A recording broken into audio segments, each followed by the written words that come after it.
Welcome to my channel Starlight Sci-Fi Stories. Thanks for watching. Please like and subscribe.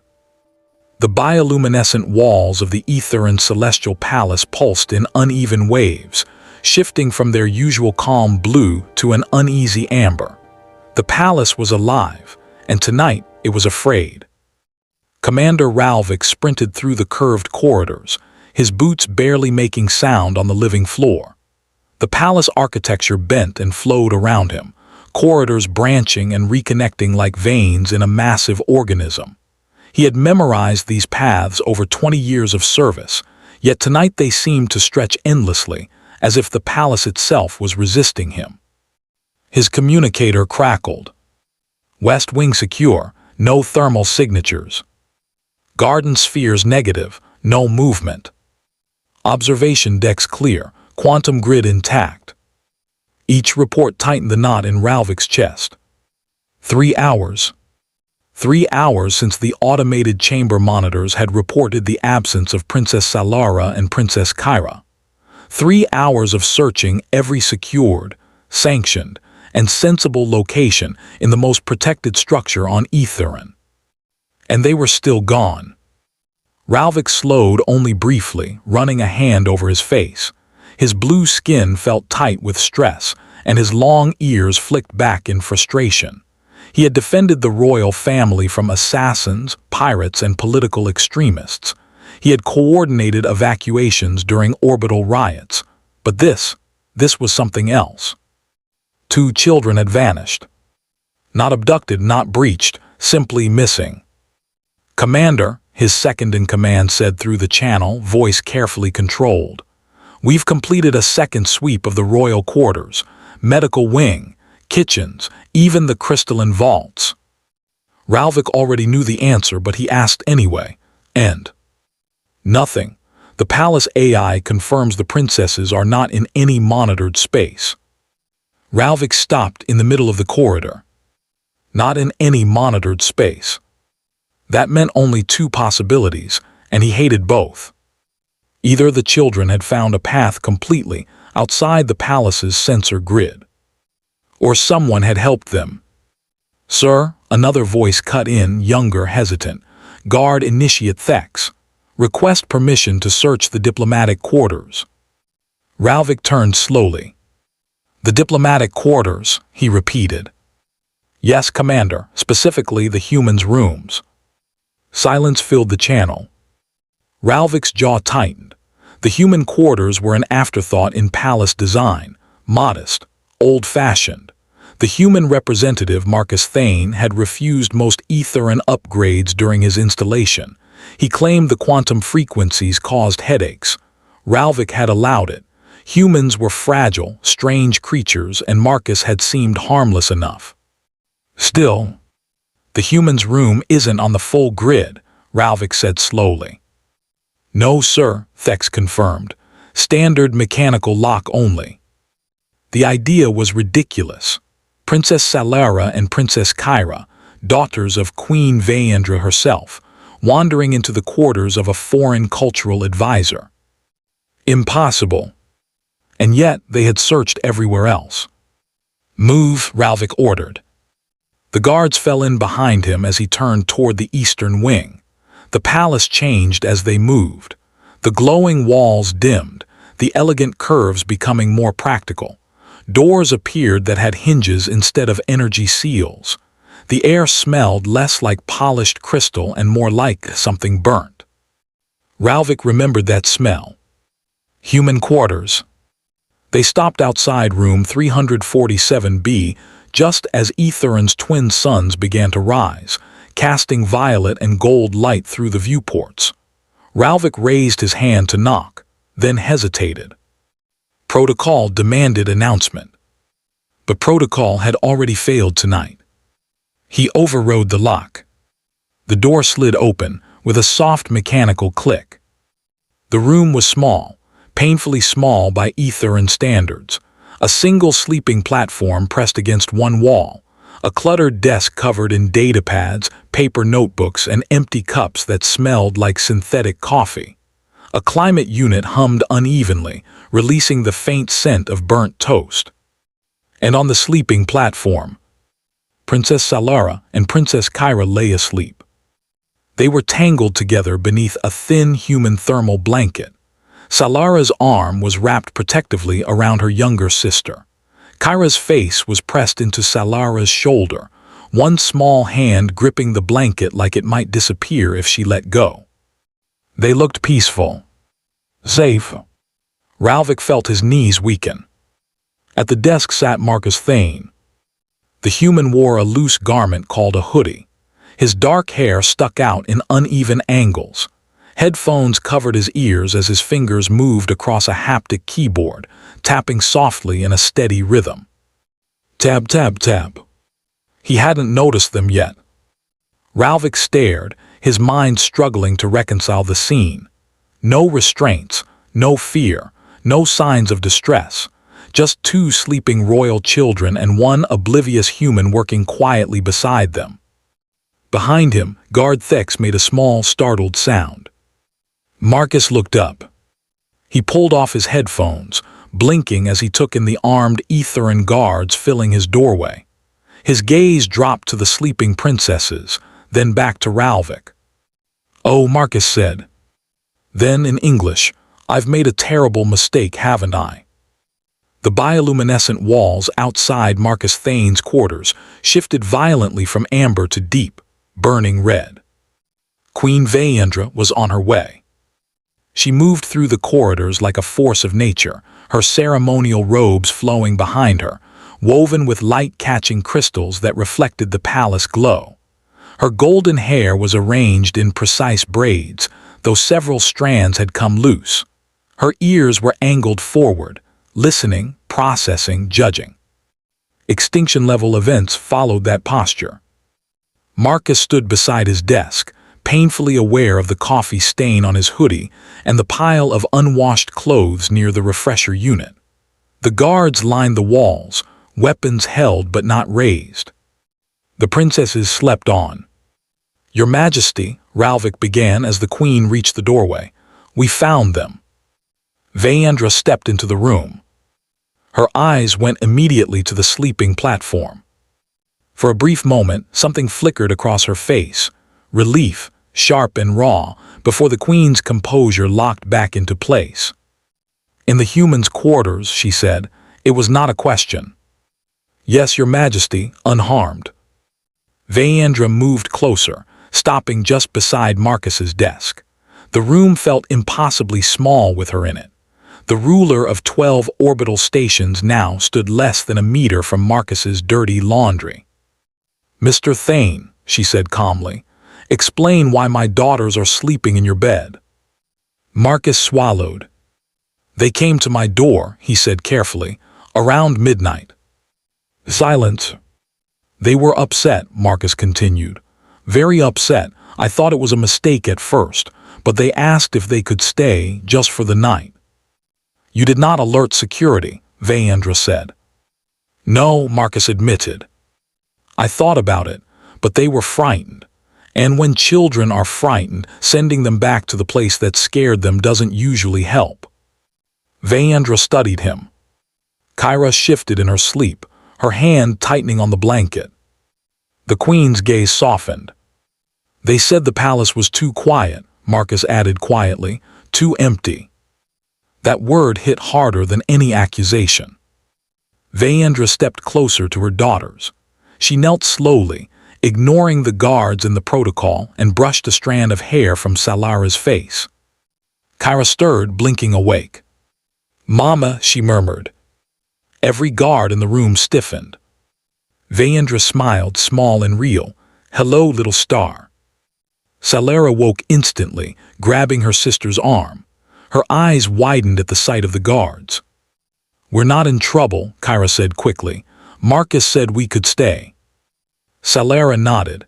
"We didn't mean to cause problems. Our rooms were just too big again." Vaendra closed her eyes briefly. "Since when?" she asked softly. "Since Papa died," Salara said. The room felt colder. "They get bigger at night," Kyra added. "We checked the schematics, they don't really, but it feels like they do." Ralvik coughed sharply, turning away. Vayendra's voice trembled. Why didn't you tell me? You're busy, Salara said, running everything. The queen looked at Marcus. Why here? She asked. Marcus hesitated. It's small, someone's awake. I make noise when I work. Tab, tab, tab. It sounds like Papa, Kyra said, when he worked late. The queen's composure finally cracked. She pulled her daughters into her arms. The palace walls slowly shifted back to blue. Later, long after the guards withdrew, Marcus sat at his desk again. The princesses slept peacefully behind him. A message appeared on his datapad. Thank you for giving them what I could not, V.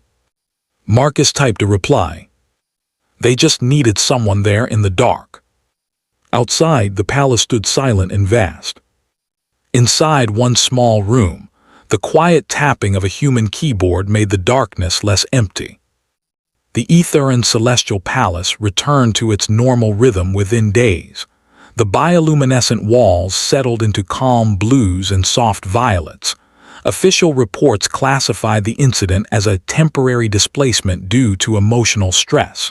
Security protocols were updated. Sensor coverage expanded. On the surface, everything was fixed. Underneath, everything had changed. Commander Ralvik noticed it first. Guards lingered longer when greeting the princesses. They spoke more than protocol required. Some even told small stories, nothing important, just pieces of life. The palace was still vast, still powerful, but it no longer felt quite as empty. And twice a week, without fail, Princess Salara and Princess Kyra visited the human quarters. Marcus Thane did not advertise this fact.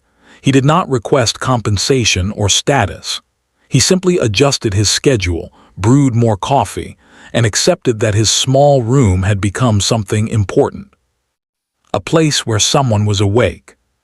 The queen kept her word. She moved her personal study closer to her daughter's chambers. Engineers lowered ceilings, softened lighting, altered acoustics. Tutors were instructed to speak casually when lessons ended. Guards were permitted, quietly, to be human. Still, the princesses came. Because the palace could imitate comfort. But Marcus lived it. Not everyone approved. At the next High Council session, murmurs spread across the chamber like static. A human influencing royal heirs. Improper attachment. Emotional dependence. These are not Etherean values. Queen Vayendra listened in silence. When the council finished, she stood. My daughters were not stolen, she said calmly. They walked to safety. If that unsettles you, I suggest you ask why. No one spoke. But resentment does not require permission. 3 weeks later, Marcus noticed something wrong. It started with silence. Not the normal palace silence, the controlled, deliberate quiet of a secure place, but a hollow absence, the kind that crept under the skin. He paused mid-sentence while explaining Earth mammals to the princesses. Do you hear that? He asked. Salara tilted her head, ears twitching. No. Exactly, Marcus said. The palace always hummed. Energy systems, air circulation, distant movement. Humans learned early to fear silence where there should be sound. Marcus stood. He moved to the door and opened it slightly. The corridor was empty. Too empty. Guard Initiate Thex was supposed to be there. Marcus stepped out. Thex, he called quietly. No answer. Marcus's heart rate increased. He didn't know ether and combat doctrine. He didn't know palace politics, but he knew patterns. And this pattern was wrong. Stay here, he told the girls. Kyra grabbed his sleeve. Marcus. He knelt. I'll be right outside. Lock the door if I say. Salara nodded. We trust you. That trust felt heavier than any weapon. Marcus moved down the corridor. The silence deepened. Then he heard it, a whisper of movement, carefully masked, coming from an intersecting hall. Ether and guards moved silently by nature, but not like this. This was intentional. Marcus backed away slowly, activating his datapad. He didn't call security. He called the Queen. Queen Vaendra was reviewing trade projections when the message arrived. Not an alarm. Not a priority code. Just 4 words. Something is wrong, quiet wrong. She stood immediately. Within seconds, Commander Ralvik received a private order. Lock down human wing, the Queen said, quietly. Ralvik did not question it. The trap had been subtle. A faction within the council believed the princess's bond with the human could be used to discredit the Queen, not by harm too obvious, but by appearance, a staged security failure, a controlled scare, proof that emotional softness led to vulnerability. They underestimated humans. Marcus returned to his door just as 2 figures emerged from the far corridor. Ether and guards, but their stance was wrong, too rigid, too rehearsed. Marcus didn't run. He stepped back into his room and locked the door. Marcus, Kyra whispered. Listen to me, he said calmly. No matter what happens, stay quiet. He sat at his desk, and he began to type.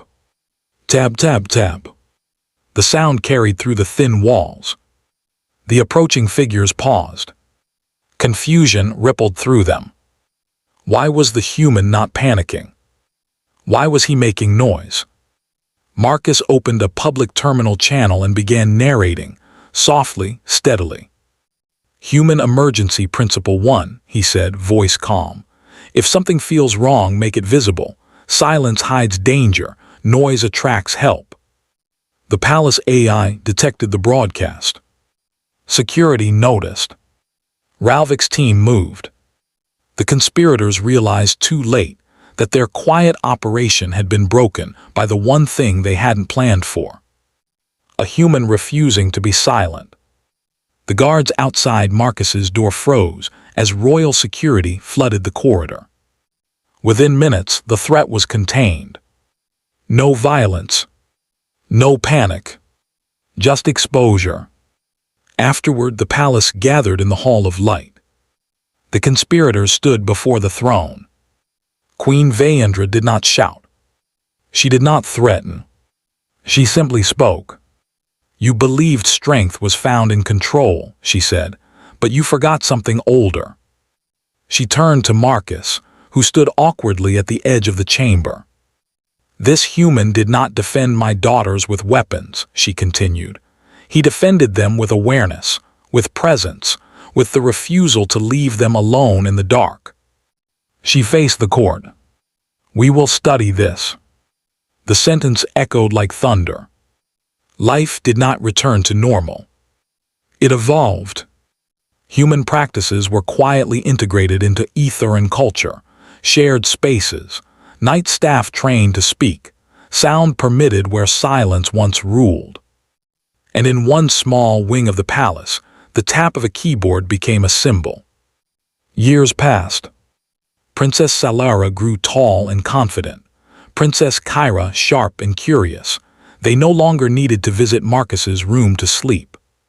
But sometimes they still did. Marcus aged more slowly than Etherans expected. Humans always did. On his final night in the palace, long after the girls had become leaders in their own right, Marcus packed his few belongings. There was a knock. 2 familiar figures stood in the doorway. We heard you were leaving, Salara said softly. Marcus smiled. Earth needs me. Kyra stepped forward and hugged him fiercely. You stayed awake for us, she said. We won't forget. Queen Vaendra appeared behind them. You changed this palace, she said, not with technology, with humanity. Marcus shrugged. I just didn't like the quiet. The Queen inclined her head. Neither do we, she said now. As Marcus walked away, the palace lights dimmed slightly, not in alarm but in respect. And somewhere deep within its living walls, the memory of a simple sound remained. Tab, tab, tab. Proof that even in a palace of light, what mattered most was knowing someone was there, awake in the dark. The end.